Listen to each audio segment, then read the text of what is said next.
복습을 좀 하도록 하겠습니다. 이게 이제 한 3주 만에 이제 저희가 함께하는 시간이다 보니까 여러 가지 또 잊고 지내셨거나 이해하지 못하셨던 부분들이 있지 않을까 생각해요. 이것만 보셔도 우선은 머리가 아프시죠? 우리가 그동안 찾아왔었던 전체 줄거리 중에 이 부분은 좀 알고 넘어가야 될 부분이 있어요. 우리가 도식을 먼저 봤습니다. 그 도식이 뭐였죠? 바로 아퀴나스라는 사람이 만들어 놓은 도식이에요. 그 도식이 뭐냐면 이 모든 만물과 사람을 딱 도식화해서 상층부와 하층부로 보는 거예요. 그래서 하층부에는 이 자연이라는 것이 있고요. 상층부에는 은혜라는 것이 있습니다. 자, 이 두 가지를 놓고 보면은 자연이라는 것은 객관적이고 이성적인 것이고, 위에 있는 상층부에 있는 것은 이성적으로 볼 수 없는 그러니까 비이성적인 것을 위에다 놨어요. 자, 이것이 계속 같이 가거든요. 자, 그래서 자연이라고 하는 이 밑에 있는 것이 여기에다가 아퀴나스가 한 건 무엇이냐면, 사람은 다른 건 부패했을지 몰라도 이성은 부패하지 않았다, 이 생각을 가지고 있어서 이성이 부패하여 있지 않기 때문에 인간이 생각하는 것은 다 가능하다, 자연스러운 것이다 라고 했어요.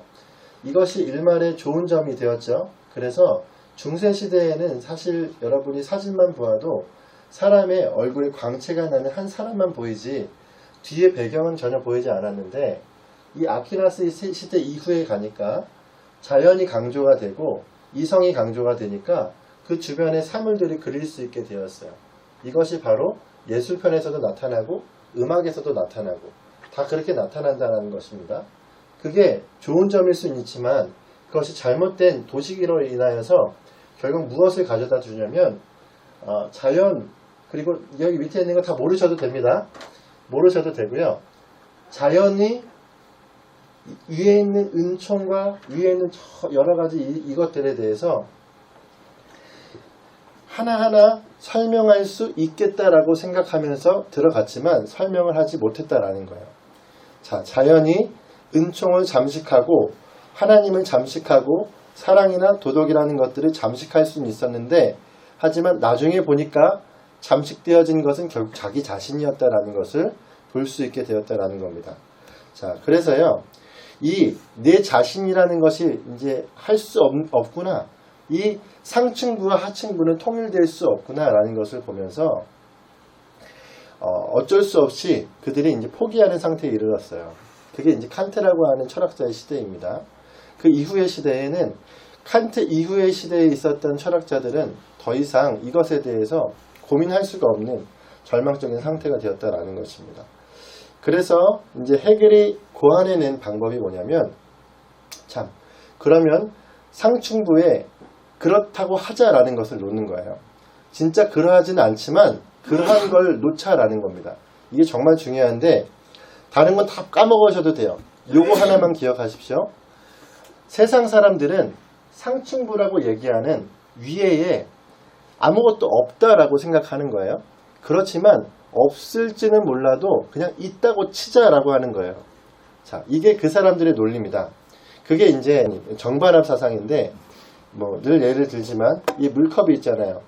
자, 이 물컵은 둥글다 라고 얘기하죠.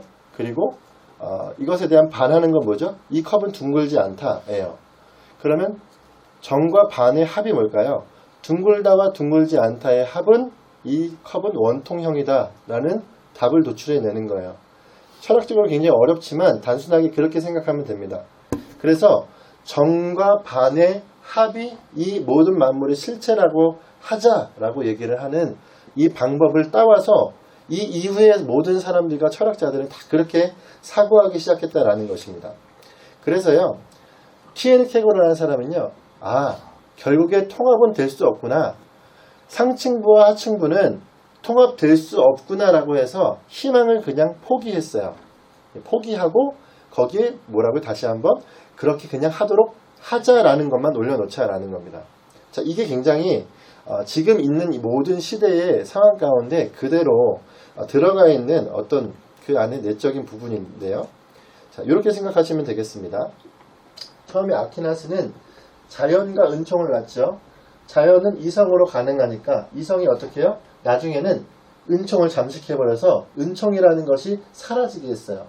사실 나중에 되면은 중세가 지나는 이제 어느 르네상스 시대가 되면 은총이라는 것을 사람들이 관심을 갖지 않습니다. 그러니까 그것에 대해서 은총을 관심이 갖지 않기 때문에 상층부의 은총이 사라지고 잠식됐다는 뜻이에요. 자, 그럼 거기다 뭐를 올려놨냐면 사람들은 더 이상 은총이라는 것을 관심을 갖지 않고 또 다른 것에 관심을 갖기 시작해요. 그게 자유라는 거죠. 그럼 자유는 어떻게 해요? 밑에 있는 자연, 이건 제가 생각하고 해석한 겁니다. 자연은 과학적으로, 이성적으로, 합리적으로 해석할 수 있잖아요. 그러니까 합리적, 이성적으로 해석할 수 있는 것을 가지고 가면 자유가 있을 것이라고 생각했더니 자유가 있어요, 없어요? 자유가 없더라는 거예요. 자, 생각해보세요. 과학이라고 하는 학문 자체는 이게 어떤 생각 가운데 있을까요? 바로 하나님 안에 있다라는 것입니다. 쉽게 말하면 우리 편으로 얘기하면, 자, 과학을 하려면 과학은 결과물이 있잖아요. 그러니까 우리가 어떠한 결과물, 원리와 뭐 이런 것들을 알아내는 건데 그 원리와 질서라는 것이 있기 때문에 그 있는 것을 알아내는 것이지 없는 것을 고안해내는 것이 아니라는 뜻이에요. 이해가 되시죠? 그러니까 있는 것을 알아내니까 결국에 뭐에 갇히냐면 자연을 과학으로 쫓으면은 참 자유. 그러니까 우리가 우리 편에서 창조해낼 수 있는 것이 있을 것이라고 생각했는데 과학적으로 보니까 뭐예요? 창조되어진 거죠. 창조할 수 있는 것이 아니었다라는 거예요. 자, 이해가 되십니까? 그래서 자유라는 것이 잠식되었다라는 것입니다. 이게 또 철학적으로 가서 인본주의적인 철학적 인본주의가 되면은 합리성과 신앙이 되어지는데요. 여기서부터는 이제 신학적인 부분도 마찬가지예요. 합리성의 끝이 뭐냐면 유물론으로 갑니다. 유물론이 뭐냐면 신은 없다. 인간이 만질 수 있는 눈에 보이는 것이 다다라는 거예요. 자, 그러면 그것에 대한 합리성을 가지고 신앙을 보니까 자, 신앙은 있어요, 없어요? 신앙은 없다라고 되어지는 거죠. 근데 자, 오늘 좀 전에 제가 말씀드린 게 뭐냐면 신앙은 없지만 어떻게 하자? 있다 치자. 예, 이거예요. 있다고 치자라고 하는 게 지금 이 세상에 나는 겁니다. 예, 여기 있는 여러분이 살아가고 그냥 있다고 치자. 그래서 이걸 한번 보시겠어요? 자, 급진적인 자유주의 신학. 여러분이 자유주의 신학이라고 하면은 우리가 다니는 이 교회는 자유주의 신학이 아니에요. 자유주의 신학은 말 그대로 하나님이 없는 신학입니다. 그러니까 이 당시에 나왔던 자유주의라고 하는 신학이에요. 자, 자유주의 신학을 보면 예를 들면 한신대학교나 연세대 신학대학원 대학교, 뭐 이화여대 신학대학교 이런 대학교들 있죠. 그리고 또 뭐 어디가 있을까요? 성공회 대학교 신학교 이런 데는 다 자유주의 신학이에요. 그러니까 정통적인 신학을 한다는 것은 총신대학교, 고신대학교 이런 대학교고 지난주에 우리가 얘기했던 것처럼 장신대학교 같은 경우는 바르트 신학을 따라갑니다. 바르트 신학을 따라간다는 게 뭔지를 좀 전에 말씀을 드리고 이제 이따가 나오게 말씀을 드리고 지난주에도 말씀을 드렸지만 자, 그럼 아까 우리 이 도식이죠. 밑에는 합리가 있어요. 위에는 비합리가 있어요. 아까대로 얘기하면 밑에는 자연이 있고 은총이 있는 거예요. 또 다른 말로 표현하면 밑에는 이성이 있고 비이성이 있는 거예요. 이해가 되시죠? 그러니까 상층부는 이해할 수 없는, 그러니까 신비적인 그런 뭉뚱그려지는 우리 마음 같은 거 표현할 수가 없잖아요. 이런 것들이 위에 있는 것이고 합리적인 건 뭐예요? 눈에 보이는 거, 만져지는 것들, 네, 그런 것들. 그러면 예를 들면 사랑은 뭘까요? 사랑은 위에 있는 거죠. 네, 뭐죠? 그런 것들. 여기는 우리 자매님들 잘 이해하시라고 한 번 더 설명드릴게요. 합리적인 것으로 생각했을 때 세상 사람들 어떻게 해요? 하나님 살아있어요, 죽었어요? 하나님 죽었다. 니체 이후로는 하나님 죽었다 생각하는 거예요. 하나님 없다. 그러니까 우리가 살아가는 이 세상에 만지는 것들, 이것들로 다 해석이 가능하다. 이렇게 생각하는 거죠. 그러니까 어떻게 되냐면 하나님은 죽었다라는 건 하나님이 존재하지 않는다라고 생각하는 합리적인 생각 안에서 이렇게 생각을 하고 있다는 거죠. 자, 그리고 또 하나는 인간은 죽었다. 이게 뭐냐면 아까 얘기했던 절망선이에요. 인간은 죽었다는 거 합리적으로 생각했더니 인간은 막다른 길에 갈 수밖에 없게 되었다라는 겁니다. 그러니까 세상의 철학들, 세상의 학식이 있다라고 하는 인문주의라고 하는 것들은 사실 답을 찾은 것처럼 얘기하지만 답을 못 찾은 거예요. 이해가 되시죠? 답을 못 찾았어. 인간의 막다른 길에 도달하게 되어져서 절망선에 있어요. 그래서 인간은 죽었다라고 얘기하는 겁니다. 그걸 표현을. 자, 그래서 이때부터 어떻게 하냐면 도약을 하는 거예요.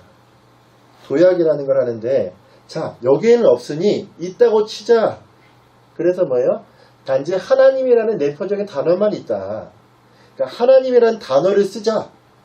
그러니까 신적인 단어를 쓰자라는 거예요. 이거는 성경이 말하는 하나님과 다릅니다. 성경에서 말하는 하나님은요, 자세하게 성경에 하나님의 성품이 어떠한지 써있죠. 근데 세상 사람들이 말하는, 그리고 자유주의에서 말하는 하나님은요, 성경에서 말하는 하나님이 아니라 예를 들면 운행하는 어떤 에너지, 어떤 우주의 어떤 기운, 이렇게 해석을 한단 말이에요. 하나님에 관한 내용은 없다. 성경의 내용이 없고 하나님에 대한 내용은 없는 거예요. 그러니까 형이상학적인, 철학적인 그러할 것이다 라는 가설만 세운 것이지 더 이상의 그 구체적인 내용은 답할 수 없는 것이죠. 그러니까 철학이 하나님의 영역을 알아간다? 그것은 말이 안 되는 겁니다. 근데 이걸 언제부터 시작한 거냐면 아퀴나스부터 그걸 시작한 거예요, 사실. 그래서 아퀴나스와 카톨릭 신학의 문제는, 카톨릭 신학은 철학적인 사유로 하나님을 알아보려고 하는 시도를 했다라는 것이 그들의 잘못입니다. 예, 그건 나중에 이제 얘기할 부분이 있겠다 생각되어집니다. 그리고 인격적인 하나님은 없어요. 딱 보세요. 이 세 가지의 요소가 다 무엇으로는 설명할 수 있죠? 다 성경으로는 설명할 수 있는 것들을 세상 사람들은 이거에 대해서 인정하지 않으므로 그것을 설명하려 들지 않는 거죠. 이해가 되시죠? 자, 이것이 바로 급진주의적인 신학자들의 모습인데, 그래서 정의되지 않은 표상의 예수라고 합니다. 이걸요. 바르트 신학에 대해서 잠시 얘기를 해드릴게요. 하나님은 죽었다라고 아까 했죠. 합리적으로. 하지만 하나님이 죽었다고 하면은 해석이 안 되고 너무 절망이다 보니까 희망을 줘야 되겠는 거예요. 사람들에게 그냥 이대로 둘 수 없으니까 뭘 하냐면 예수가 있다고 하자 라고 하는 겁니다. 예수라고 하는 자가 있고 역사적 예수가 있다라고 얘기하죠. 이건 예를 들면 불트만이 그렇게 얘기하는 것이고, 희망과 소망의 시작 이런 거 얘기하는 몰트만도 이렇게 얘기하는 거예요. 그러니까 예수라고 하는 것이 이제 단어가 있는 것이고 그 안에 내표적인 의미를 두어서 예수는 소망이다. 예를 들면 예수는 아니면 저기 노동권에 있는 저기 해방신학이나 이런 거 예수는 해방이다. 이렇게 보잖아요. 그런 식으로 보는 거예요. 그 신학들이 다 자유주의 신학들이에요. 그렇게 예수를 평가하고 나가는 것입니다.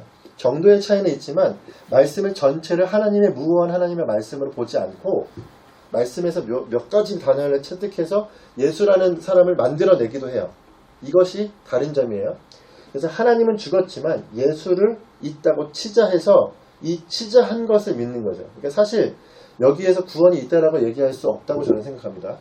왜냐하면 죽었다고 믿으면서 신학적인 어떤 태제를 가지고 거기에서 믿음을 얘기할 수 없다라는 겁니다. 자, 이해가 되시나요? 오늘 좀 설명이 그래도 이해가 되시는 얼굴 표정이라서 다행이네요. 네. 자, 그래서요, 칼바르트를 잠깐 설명해 드리면, 칼바르트가 딱 이 신학을 채용을 한단 말이죠. 이 칼바르트는 아까 말씀드린 것처럼 장신대학교 신학이 칼바르트 신학을 따라가고 있습니다. 학교 자체의 신학의 색깔은요, 그렇게 쉽게 바뀌는 게 아니에요. 거기 안에 교수들이나 그 모든 것들이 바뀌지 않는데, 이게 굉장히 중요하단 말이죠. 왜 중요하냐면요, 얼마 전에 그 장신대학교 학생 중에 한 명이 우리 학교는 동성애를 왜 반대하느냐라는 반문을 제기했어요. 왜 동성애를 반대하느냐라는 거예요. 그러면서 그 사람이 거기다 기고한 글을 보니까 뭐라고 써있냐면, 아니 당신들 교수들이 가르쳐 주신 신학이 과연 동성애를 반대하고 있느냐라고 얘기하는 거예요. 예를 들면 이해가 되시죠?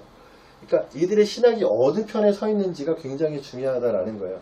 신학이 정통적인 신학이 아니다 보니까, 그러니까 하나님의 말씀이 절대성을 잃어버린 상실되어진 상태에서 그 다음에 신학을 세우려다 보니까 세상에 신학생이 당신이 가르쳐주는 신학으로는 동성애가 가능한데 무슨 소리를 하냐, 여기에 반문을 할 수가 없는 거죠. 왜요? 그렇게 신학이 체계가 되어져 있습니다. 이 신학은요, 정통적인 신학의 끝이 아니라 아까 얘기했었던 인본주의적인 신학의 끝이에요. 인본주의적인 철학의 끝에 칼바르트가 있다라는 거예요. 물론 이 칼바르트 1900년대 초 사람이지만, 자, 비합리적인 정의된 단어와 합리적인 정의된 단어, 비합리적인 내포적인 단어로 해가지고 예수를 어떻게 해요?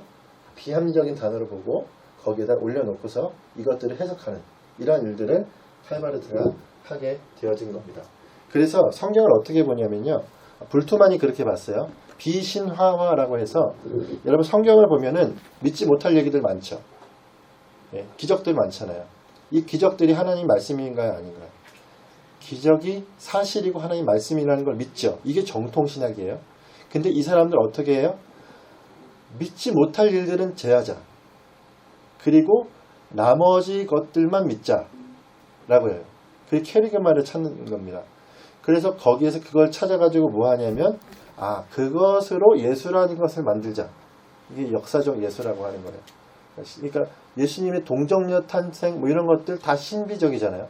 그런 신비적인 모든 요소들을 다 제하자라고 얘기하는 거예요. 합리성 안에서. 그렇다 보니까 어떻게 해요?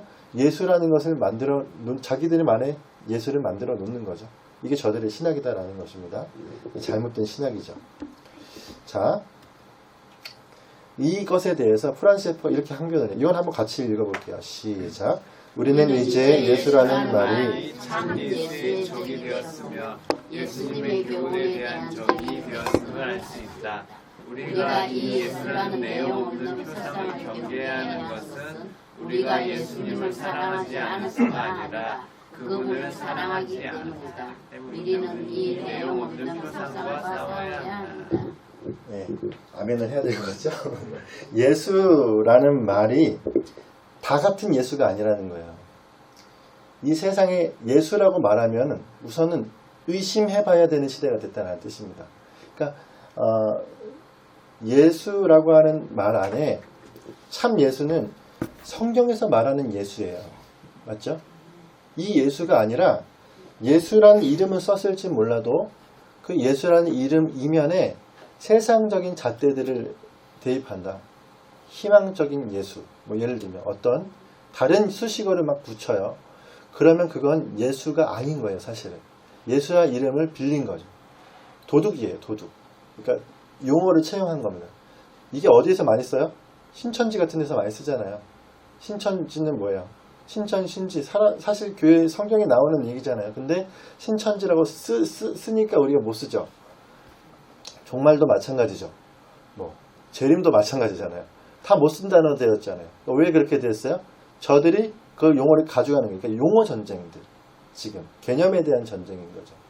이제 하나님에 대한 개념을 가져가 버리니까 이렇게 이것에 대해 쓸 수 없어요. 그러니까 이 셰퍼 같은 경우도 셰퍼 나름대로의 그런 항변을 하는 거예요. 예수라는 이름을 위해 싸워야 한다라는 거죠. 예. 이 시대가 지금 그런 시대다라는 것입니다. 자, 그러면 새로운 사고방식에 있어서 이걸 한번 좀 우리가 볼 필요가 있어요. 지금부터는 좀 전까지는요, 이성에 대한 부분을 얘기한 거죠. 맞죠? 인간의 이성에 대해서. 그래서 이성에서의 도피에 대한 의미를 이제 깨달으셨나요? 이성에서의 도피? 사람들이 이성에서 도피하려고 하는 거죠. 얘들 떠나서 뭔가를 찾으려고 하는 이 시대에 대해서 이성에서의 도피라고 챕터 제목을 정한 겁니다. 절망선도 이해하셨죠? 절망선도 내가 막 맨날 울고 불고 있기 때문에 절망이 아니라 답을 찾을 수 없는 막다른 길에 들어선 인간을 표현하는 게 절망선이라고 하는 거예요. 이게 이 셰퍼가 얘기했던 그런 개념들인데, 이런 개념들을 알고 이제 대입할 수 있는 겁니다.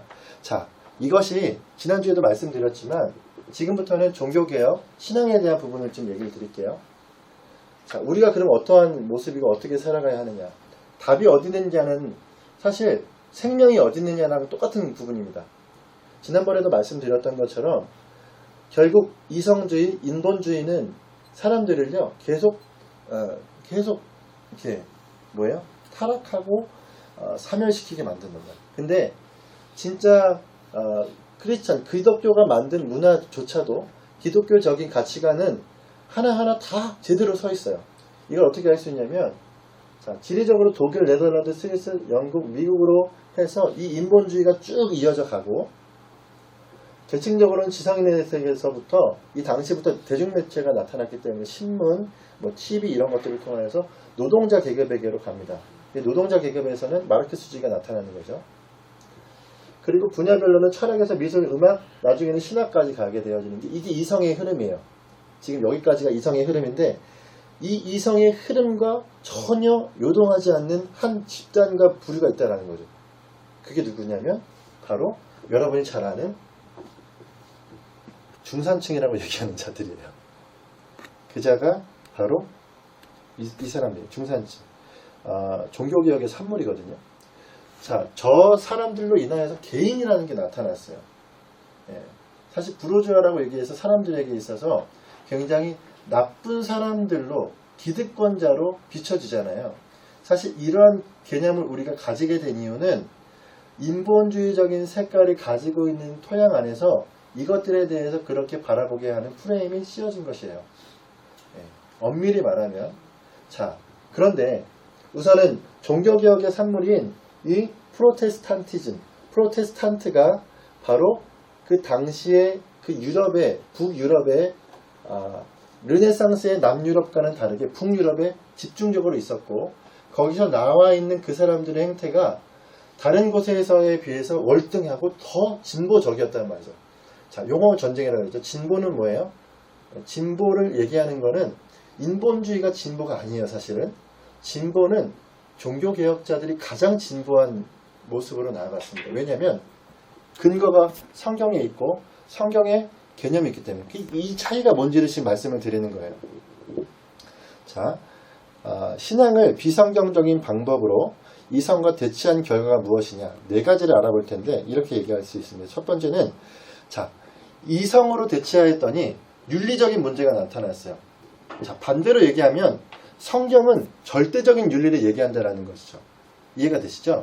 그러니까 성경에 있는 자는 무엇이 옳고 그른지를 정확하게 그냥 알 수 있어요. 우리가 오전에 말씀드렸던 것처럼 이 세대를 분별하라, 본받지 말라 하면 본받을 수 있는 게 뭔지 알잖아요.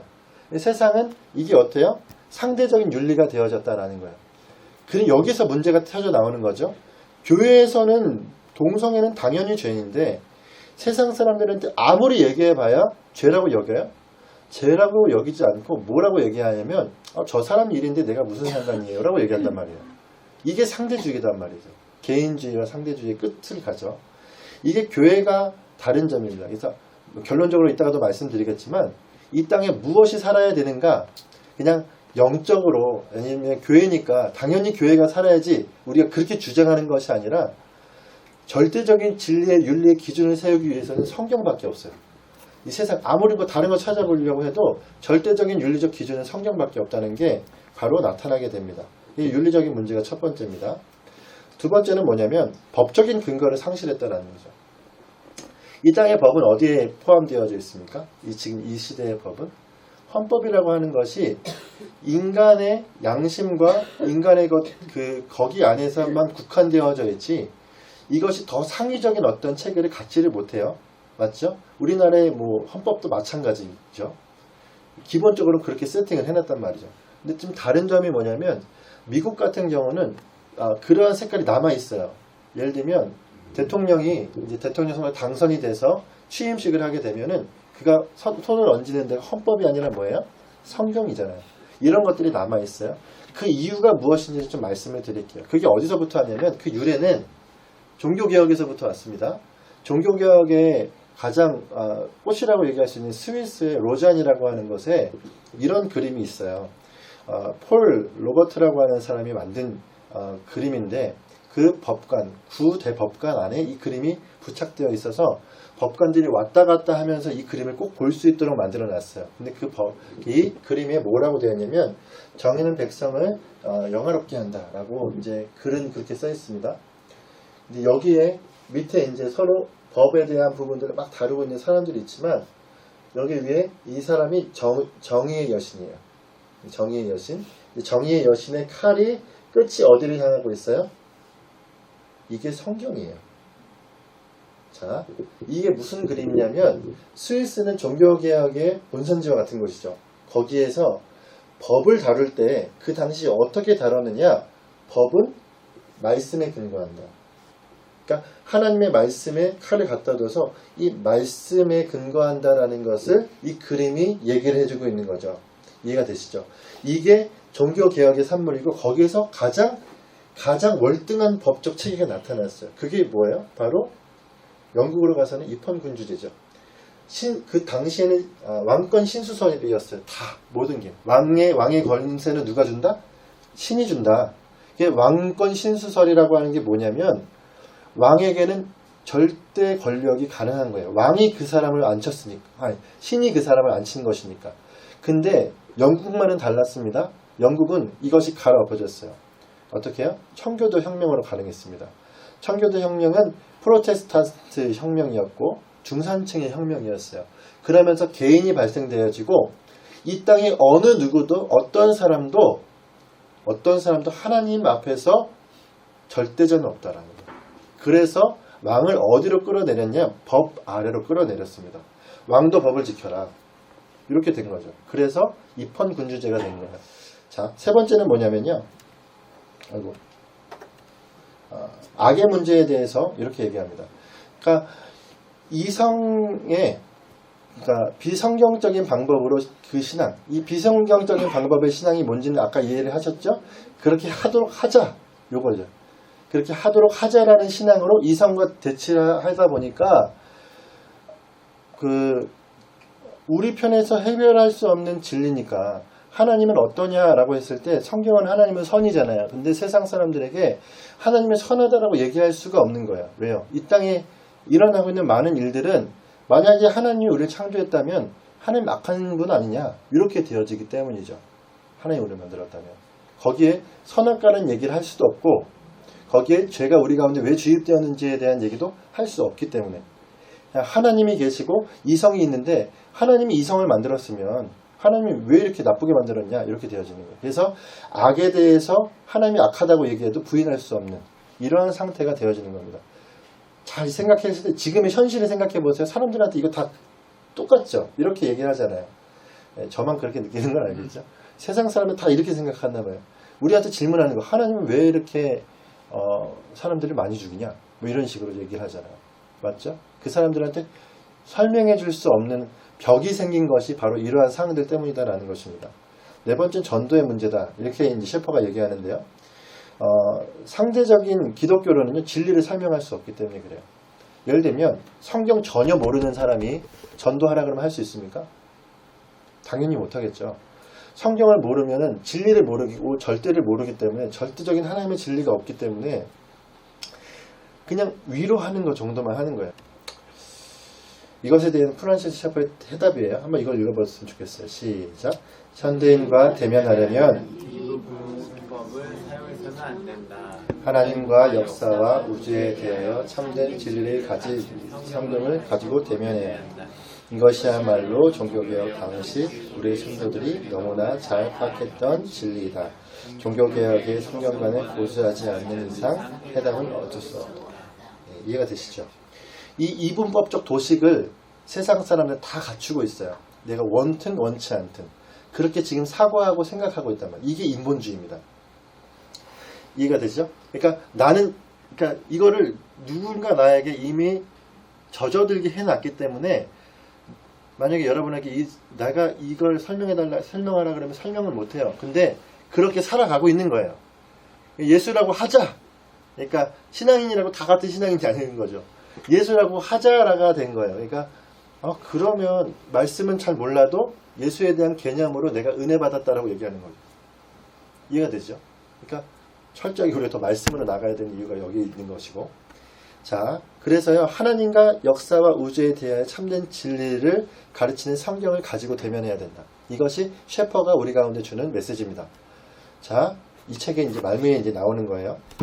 그것이야말로 종교개혁 당시 우리의 선조들이 너무나 잘 파악했던 진리다. 그러니까 종교개혁 당시의 사람들은 성경에 대해서 달달달 외울 정도로 너무 잘 알고 있었어요. 성경이 얼마나 중요한지 그 당시의 선조들은 너무도 잘 알았다라고 얘기를 할 수가 있는 것입니다. 그러니까 여러분 그러니까 보수라고 하는 집단 안에서도 예를 들면 제가 진보를 얘기하지 않는 것은 진보는 우리나라에서의 진보는 미국의 진보와 달라요. 미국은 리버럴리즘 아니면 리버테리얼리즘으로 가요. 근데 그거는 다 같은 어떻게 보면 보수주의의 어떤 저쪽 끝이겠죠. 근데 이 땅에서의 진보는요, 사회주의와 공산주의적인 색깔이 더 강합니다. 그러니까 이러한 색깔은 미국이랑 전혀 다르고, 이거는 유럽에서는 가능해요. 유럽에서는 예를 들면 공산주의도 있죠. 유럽에서도 거기에서의 해석과 같아요. 그래서 우리나라의 현 대통령께서 프랑스에 가셔서 프랑스를 존경하고 얘기한다고 하시는 그 상황 속에 있는 그 모든 맥락이 어찌 보면은 우리나라가 나갈 방향이 가까이선 중국, 멀리선 유럽으로 가겠다라는 뜻이에요. 미국과는 등을 지겠다는 뜻이겠고, 이러한 설명들은 결국에 이런 전체적인 흐름을 모르면 할 수 없는 설명이겠죠. 근데 그렇게 설명이 되어집니다. 어쨌거나 이러한 상황 가운데 보수라고 하는 그 안에서 다양한 이제 그런 이제 상태들이 있겠지만, 보수라고 해서 다 같은 보수가 아닌 것이, 성경을 모르고 말씀을 모르면은 절대 기준이 없는 상대적인 상태에서의 보수를 외치는 분들이 많아요. 하지만 진짜 성경을 아는 자들은 오히려 그런 사람들에게 휘둘리지 않죠. 어느 것을 어떻게 따라가야 되고 어떠한 것이 현명한 선택인지 아니까. 그래서 사람들의 무분별한 그 소리에 흔들릴 필요는 없고, 정확하게 우리가 이것에 대해서 잘 연구하고 타진해서 내가 정말 필요한 곳에 적시에 적소에 하나님의 말씀이 서는 거기에 표를 던지거나 목소리를 외쳐야 되는, 이것이 교회가 해야 될 역할이다. 이 무조건적인 보수주의를 따라갈 필요는 없어요. 하지만 보수주의적인 맥락은 성경적입니다. 자, 그거에 대해서 잠깐 얘기를 드릴게요. 우선 이것부터 얘기하겠습니다. 프란시스 셰퍼의 간증. 이 책의 말미에 보면 셰퍼가 이렇게 간증을 해요. 자, 어떻게 간증하는지 한번 여러분 읽어봐 주시면 좋겠습니다. 시작. 열해 동안 나는 자유주의 교회를 다녔었다. 그때들은 말씀을 듣고 얻은 해답은 불가지론이 아니면 무신론일 뿐이었다. 나는 불가지론자가 되고 나서 당시 읽고 있던 그리스 철학과 대조해 보기 위해 처음으로 성경을 읽기 시작했다. 나는 진지하게 읽어갔다. 그리하여 성경을 통독해 보지도 않고 기독교라는 생각하던 것을 버리기를 이끌었다. 약 6개월이 지나고 나는 기독교인이 되었다. 셰퍼라고 하는 정말 지성인이거든요. 이 사람은 모든 철학적인 부분을 다 깨는 사람인데, 이 사람이 다녔던 교회가 자유주의 교회. 자유주의 교회 다녔더니 뭔 얘기만 해요? 하나님 없다는 얘기만 하는 거죠. 다 죽었다. 뭐 이런 얘기를 그냥 돌려가면서 그냥 말씀에 있는 다른 얘기 안 하고 그냥 엉뚱한 소리 하다가 끝나는 거죠. 그러니까 불가지론이 뭐냐면, 결국 불가지론은 절대자, 그러니까 뭐 초월하는 자는 없다라는 거예요. 그런 생각을 가진 자가 불가지론자고, 무신론자도 마찬가지겠죠. 그런데 이러한 생각을 가졌던 사람이 성경을 진지하게 읽어 내려갔어요. 그리스 철학과 대조하기 위해서. 근데 성경을 진지하게 읽어 내려가는데, 세상은 설명할 수 없는 그것이 성경 안에 다 들어있다라는 것을 그가 읽으면서 깨달았고, 6개월 후에는 내가 스스로 나는 기독교인이라고 얘기를 했다라는 거예요. 이해가 되십니까? 이게 이제 셰퍼가 스스로가 하나님 앞에 회심했던 사건에 대한 간증입니다.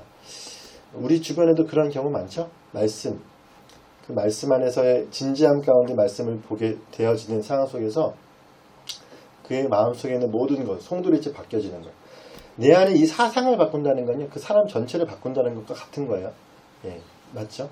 근데 사실 그 반대로 얘기해서 내 마음속에 아무것도 바꾸지 않은 상태라면 내가 교회를 나오고 있다라고 해도 사실은 내 머릿속에 모든 것이 바뀌지 않았다는 것은 문제가 있다고 생각해 볼 필요가 있습니다. 그러니까 하나님의 말씀 앞에서 우리가 사상이 어떠하느냐가 굉장히 중요하다는 것을 여기서 얘기해 줄 수 있는 거죠. 자, 성경의 독자성을 얘기하면서 아까 얘기했던 부분 한 번만 얘기하고 이제 거의 말미에 나왔거든요. 한번 보도록 하겠습니다. 시작. 성경의 가르침은 다른 사상과 전혀 다르다. 성경은 인간이 마땅히 해야 할 일, 즉 자신에게서부터 시작하는 일을 할 수 있는 이유를 말해주는 유일한 종교 또는 철학 체계이다. 여기까지만 우선 읽겠습니다. 성경의 가르침은 다른 사상과 전혀 다르다. 성경은 인간이 마땅히 해야 할 일, 자신에게서부터 시작한 일을 할 수 있는 이유를 말해주는. 그러니까 뭘 해야 되는지를 잘 설명해 주는 것이 이게 성경이라는 거예요. 그리고 유일한 종교면 철학 책이다라고 얘기합니다. 그러면서 밑에 이건 이제 다른 책의 다른 부분에 나오는 건데, 예를 들면 이런 거예요. 우주의 기원을 세상 사람들이 전혀 설명할 수 없잖아요. 설명한다고 얘기하지만 설명이 안 되죠. 왜요? 비인격적이기 때문에 그래요. 자, 우주의 기원을 성경은 어떻게 인격적으로 설명하죠? 인격적으로 설명한다는 것은 뭐냐면 한번 읽겠습니다. 밑에 만약 시작 만약 비인격적이라면 인간은 비인격, 시간, 우연의 산물이란 결과밖에 없다. 성경의 답은 유일무이하다. 성경은 인간이 해야 할 일을 말해주며 무한하고 인격적인 하나님을 말해준다. 이것은 다른 사상과 완전히 대조된다. 이해가 되시죠? 그 진화론을 얘기하는 것 같은 거예요. 진화론은 어때요? 진화론은 우연의 산물입니다. 우연과 시간이 곱해져서 지금이 나타났다라는 거예요. 전혀 성경과 반대로 간단 말이죠. 근데 그것이 맞다고 세상 사람들 다 믿죠.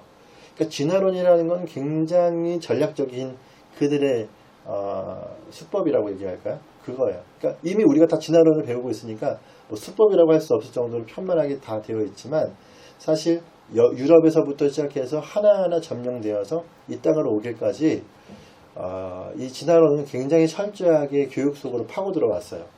예를 들면 그런 것이 이건 예전에 제가 한번 조사했던 봤던 건데요. 일본이라고 하는 나라가 사실 우리나라보다 기독교가 먼저 들어왔어요. 그리고 초기에 일본의 교육 교과서를 보면요. 거기 뭐가 있냐면 노아의 방주 사건이 들어가 있고 거기에 창조 사건이 들어가 있어요. 일본 교과서 안에 공적인 교과서 안에. 근데 그 사람의 이름은 제가 기억이 안 나요. 지금 잠깐 생각이 나서 말씀을 드리는 거라. 어떤 한 그 메이지 유신 이후에 한 학자가 미국인가 유럽에서 이 진화론적인 사상을 가지고 들어오면서 일본의 모든 유물론 성경적인 것들은 다 사라지고 거기에 유물론과 이 진화론이 들어왔습니다. 그 다음부터 일본에서 뭐가 안 될까요? 선교가 안 되는 거예요. 일본이 지금처럼 그렇게 작은 기독교밖에 갖게 되어지지 않은 건 철저하게 그 나라 자체가 인본주의적이 되기 때문입니다. 그러니까 같은 자유를 쫓고 자유시장 경제를 쫓는다고 하여도 일본이라는 나라는 태제가 달라요.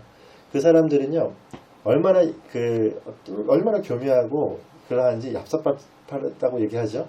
근데 참 그런 게 어떻게 보면 또 다른 면에서는 지혜일 수 있는데 영국에서 그 사람들 네덜란드랑 영국에서 그들이 가지고 온 게 뭐냐면 장인정신이에요. 일본의 장인정신 유명하죠. 몇백 년을 가잖아요. 그 사람들은 거기에서 그 기술력과 기술 축척이라는 걸 가져와서 그 나라에 그대로 만들어 놓은 겁니다. 그러니까 선진국이 되는 법을 아는 거죠. 근데 신앙은 제껴뒀어요. 이 두 개 다른 겁니다. 이 신앙을 제껴두고 그들의 부만 챙겨온 것이 일본입니다. 이것이 다른 점이에요. 그리고 오히려 교과서 안에 성경적 가치들은 다 삭제되는 거예요. 지금은 뭐 거기 가서 선교한다 아니면 다음 세대 선교한다 얼마나 어려운지 몰라요. 주일날 애들을 교회로 갈 수 없게끔 모든 제도가 다 차단되어 있대요. 이해가 되시죠? 이것이 다 거기에서 공적인 부분에서 다 그렇게 되어 있는 일본이라는 나라의 모습이 그래요. 네, 어쨌든 간에 이것이 이제 진화론적인 부분들과 함께 그들이 가지고 있는 체제 안에서 이 전 세계 안에 지금 펴져 있는 사상들입니다. 자, 그렇게 생각해 보면요. 그러면 무엇이 이제 다른가? 아까 제가 이제 이건 여러분 선택적으로 들으십시오. 저 개인적으로는 전 보수주의를 따르거든요. 그 이유는 뭐냐면 보수주의를 주창하는 러셀 커크라는 학자가 있어요. 이 사람은 미국의 보수주의를 집대성한 사람인데 그 집대성한 논문이 있습니다. 그 논문에 첫 번째 뭐라고 하냐면 다른 게 아니라 첫 번째 얘기하는 게 모든 인간에게는 상위 질서가 있다라고 얘기해요. 초월적 가치가 있다라는 걸 전제로 합니다. 이것이 보수예요. 보수는 지킨다라는 뜻이잖아요. 뭘 지키느냐? 그러니까 옛것을 지키는 게 아니라 초월적 가치를 지키는 것이다 라고 그 사람이 전제를 해서 미국 안에서 스스로도 설명해 줄 수 없었던 보수주의를 다시 세웁니다. 그러니까 미국의 가치가 어디서부터 왔는지를 철저하게 조사를 해서 이 가치는 성경에서 왔구나를 그 사람이 논문에 쓰니까 성경이라고 얘기할 수는 없으니 초월적 가치라는 용어를 빌려서 이 땅에는 사람이 어떻게 할 수 없는 초월적 가치가 있는데 이 가치는 지켜야 된다라고 얘기를 하는 거예요. 이게 다른 겁니다. 그럼 진보주의라고 하는, 미국의 진보주의도 마찬가지예요. 미국의 진보주의적인 생각을 가진 사람들은 뭐냐? 아니다. 절대적인 건 없다. 상대적인 것만 있다. 이것 중에 대표적인 사람, 케네디 대통령 같은 사람들. 이런 분들이 그래요. 그럼 보수주의의 대표적인 사람, 레이건 같은 사람들. 이런 사람들. 그러니까 레이건과 케네디는 이렇게 비교가 되어지죠. 이런 것들. 예전에 한번 설명해 드렸던 것 같아요. 이런 일들이 있다라는 겁니다. 참고로 알아두시면 되겠고. 성경은요, 그래서 이제 결론인데요. 이거 저번에 봤었죠. 처음에. 그러니까 이 도식대로 설명할 필요가 있어요, 없어요? 없다. 그러니까 우리가 가지고 있어야 될 생각은 세상은 이미 내재되어 있기 때문에 이렇게 설명을 해요. 설명하지 말라고 해도 이렇게밖에 못 봐요. 그러니까 이 사람들에서 이 논리대로 가면은 어떻게 해요? 우리도 설명해 줄 수가 없어요. 그 설명해 줄 수 없는 이 방법을 택해서 그들에게 설명하려고 하지 말고 어떻게 이 세대에서 전도를 해야 되느냐. 그러니까 이거는 이 다음 세대를 얘기하는 게 아니라 여러분 세대 그리고 우리 기성세대도 마찬가지입니다. 이 사람들에게 설명을 해주려면 말씀과 복음을 전하려면 복음학교가 그래서 왜 중요한지를 한번 생각해 보세요. 이거가 아니라 새롭게 용어 정리부터 한단 말이죠. 여러분 복음학교 가면은 복음학교는 용어 정리부터 해요. 믿음이 뭐냐? 정리부터 한단 말이에요. 믿음 전심이다. 딱 이렇게. 왜 세상 사람들이 가지고 있는 믿음의 세계가 다 다르기 때문에. 그러니까 믿음이 뭐냐? 예수가 뭐냐? 복음이 뭐냐? 이거에 대한 정의를 다시 매긴단 말이에요. 그래서 제가 복음학교와 보수주의적인 이 정신들이 어떻게 보면은 특별계시와 일반계시의 영역은 다르지만 같이 가는 영역이라고 보는 거예요. 생각해 보세요. 전인이라고 하는 건 뭐예요? 은총과 자연으로 구별하지 말고 은총도 하나님이 주신 것, 자연도 하나님이 주신 것. 이 둘 다 하나님이 주신 것이니까 뭐가 좋고 뭐가 나쁘다, 뭘 제외하고 뭘 넣어야 된다는 게 아니라 둘 다 무엇이 필요하다? 복음이 필요하다. 내재적인 내 안에 영혼도 주님이 필요하고 육체적인 것도 주님이 필요하다. 이걸 구분할 필요가 없다. 그러니까 주님이 필요한 거기에 우리를 온전케 하시는 예수를 넣어야 돼. 그 예수는 어디서 오죠? 성경. 말씀에 그 예수에 대해 정확히 설명해 줬고 오늘 오전에 말씀드렸던 것처럼 예수 그리스도는 우리 가운데 생명주로 오셨다라고 분명히 얘기하고 있잖아요. 바로 그것에 대한 얘기인 겁니다. 이걸 알아야지 세상을 계도하고 세상을 변화시킬 수 있는 기본적인 준비가 되어지는 거예요. 기독교인들 다른 어떤 것이 아니라 내 안에 준비가 되어지는 것은 내가 복음으로 말미암아 복음을 얼마나 더 깊이 아느냐. 이게 왜 중요하냐면 뭐 쉽게 얘기해서 복음학교 갔다 오면 내 안에 모든 것이 다 우선은 재세팅이 되잖아요. 재세팅이 되면 그 다음부터 생각이 바뀌죠. 근데 이 생각을 어디로 열어야 되냐면 제 생각입니다. 이걸 이제 그걸 가지고 바라봐야 될 세상으로 열어야 돼요. 인본주의적인 세상. 이 태제를 알고 있으면 뭐예요? 세상의 모든 것들을 다 어떻게 복음이 나에게 준 그 해결 방법을 가지고 세상을 대해서 거기를 바꿔야 된다. 이 개념이에요. 자, 이해가 되시죠? 그래서 셰퍼의 결론입니다. 저랑 같은 의견이에요. 그래서 오늘날 복음을 전하려고 할 때 곧 우리 자신에게는 다른 기독교인에게 또는 전혀 믿지 않는 자들에게 복음을 전할 때 우리가 잘 알아둬야 될 두 가지가 있대요. 첫 번째는 참되고 불반하는 사실들이 있다는 점입니다. 이게 뭐예요? 아까 얘기했던 보수주의 정신의 첫 번째. 이해가 되시죠? 셰퍼의 이 정신과 그 정신이 같이 가요. 물론 러셀 커크는 셰퍼의 이 말을 이용했다고 전혀 하지 않아요. 근데 압니다. 보수주의를 그리고 기독교적인 보수주의를 쫓는 사람들은 다 알아요. 우리는 절대적인 가치를 쫓는 자들이구나. 우리도 마찬가지잖아요. 세상 사람들이 설명해 줄 수 없는 우리는 설명해 줄 수 있으니까 이것으로 같이 간단 말이에요. 근데 세상은 어떠하느냐? 세상은 급속히 변하는 역사적 상황 가운데 직면해 있음을 인식해야 되니까 계속 변화해지고 있는 상황들. 자, 그럼 그 변화해지고 있는 상황들을 우리는 어떻게 해요? 이제 그 안에 무엇이 있는지 알았죠? 뭐요? 결국 껍데기밖에 없고 그들은 절망 가운데 서 있는 자들이다. 그리고 그들에게는 뭐예요? 몸을 그냥 하도록 하자라고 하는 허황된 개념만 서 있다. 요걸 알았잖아요. 그 사람들에게 어떻게 해요? 그건 너의 막다른 길 앞에서 네가 추구하고자 하는 희망사항일 뿐이라고 얘기를 해줄 수 있는 거죠. 모든 상황에서 마찬가지예요. 그렇게 설명해 주면서 절대 진리가 무엇인지를 설명해 주는 거예요. 이것이 이 땅에서 현 시대에 복음을 전해야 될, 포스트 모더니즘 이 시대에 복음을 전해야 될 시기가 된 겁니다. 그러니까 한국 사회도 마찬가지입니다. 이미 지성이 들어왔거든요. 이 지성이 들어왔다는 얘기는 뭐냐면 대학교에서 뭐 가르쳐요? 다 인본주의 사상 가르쳐요. 인문주의 가르친단 말이에요. 이런 사상을 가진 애들에게 생각해보세요. 애들 앉혀놓고 내가 복음 전하면 들으려고 합니까? 안 되죠. 그러니까 철저하게 말씀을 연구한 것을 내가 그 연구한 것으로 애를 보내거나 아니면 내가 연구를 그렇게 해서 그 사람들에게 알려주거나 그렇지 아니면 인생 자체가 바뀌지 않습니다. 그러니까 저 같은 경우는 연구하는 쪽으로 갔어요. 연구하겠다라는 거예요. 그래서 저는 우리 일산하나교회 안에서 복음학교도 할 거예요. 왜냐면 다음 세대 아이들 아니면 나중에 장년부에게도 할 수도 있겠죠. 왜? 여러분 이거 보시면 해야 되겠죠. 전적으로 복음이 아니면은 이 땅을 설명해 줄 수 없기 때문이에요. 복음학교 해가지고 다 선교사로 보내겠다는 뜻이 아니라 이 땅을 설명하기 위해서 제대로 살기 위해서는 복음이 절대로 필요하기 때문에 정확하게 저는 이걸 해야겠다는 것이죠.